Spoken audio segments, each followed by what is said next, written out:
Yun, magandang araw guys. At ngayon sideline muna ulit tayo at meron akong isang project sa 3D printing ngayon na medyo madali lang naman siya at ipapakita ko sa inyo. Pero maganda yung project na to kasi project to ng mga student, mga STEM student. Tapos na-amaze lang ako sa mga ginagawa kasi nila kaya papakita ko din sa inyo. Yun nga pala guys, nakita nyo yung t-shirt ko.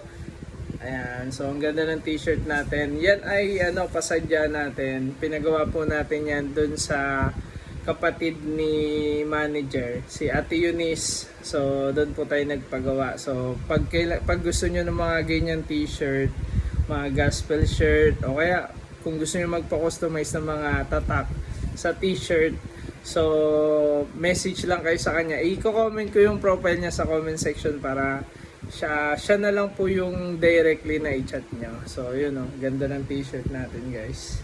So ito guys yung project ng mga client natin na student, na STEM student daw sila. Tapos ito yung initial na project nila pero gusto nilang mas pagandahin yung itsura nito kaya lumapit sila sa atin para magpa 3D ng yung magiging housing nito, yung case nito. So hindi ko na tinanong yung detalye ng function nito.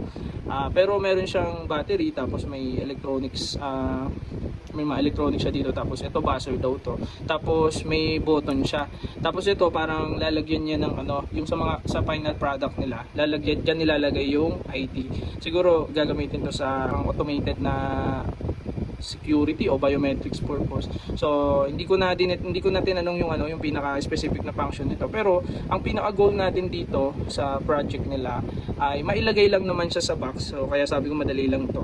So ang gusto lang nila ay mai-transfer ito sa isang magandang box para mas maging maganda yung output nila, yung product nila. Tapos lalagyan daw ng button. Ito yung isang may function diyan.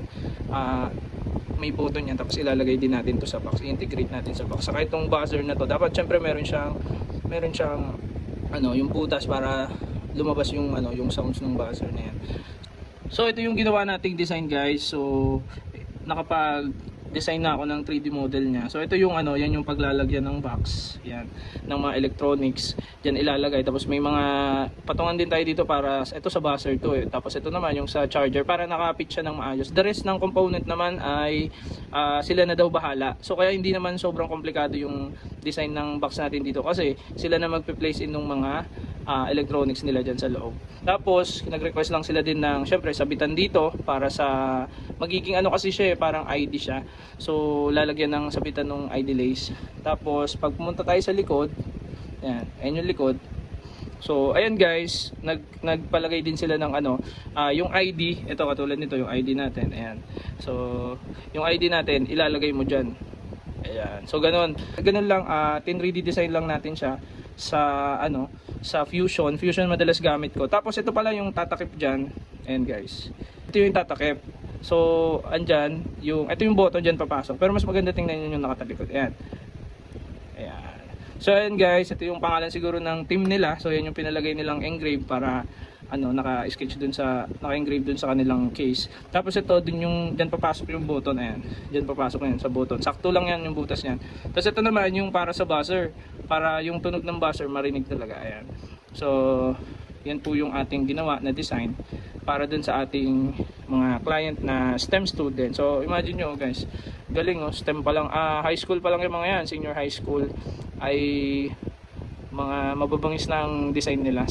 So ayan guys, yung ating 3D design. Pag na-print na natin yung ating itong product na to, pag na-print na natin siya, papakita ko sa inyo guys para makita nyo siya sa actual. Ayan guys, ito na yung gawa natin. So ayan siya, dito lalagay yung ID na para dun sa nila, kung ano mang organization nila. Ayan. Tapos ito yung electronics, ita-transfer na lang dyan. Ayan. Tapos ito yung magiging takip niya. Ayan. Naka-enclose siya na ganyan. Tapos ayun yung yung design natin. Tapos ito yung actual. Ayan. May takip na.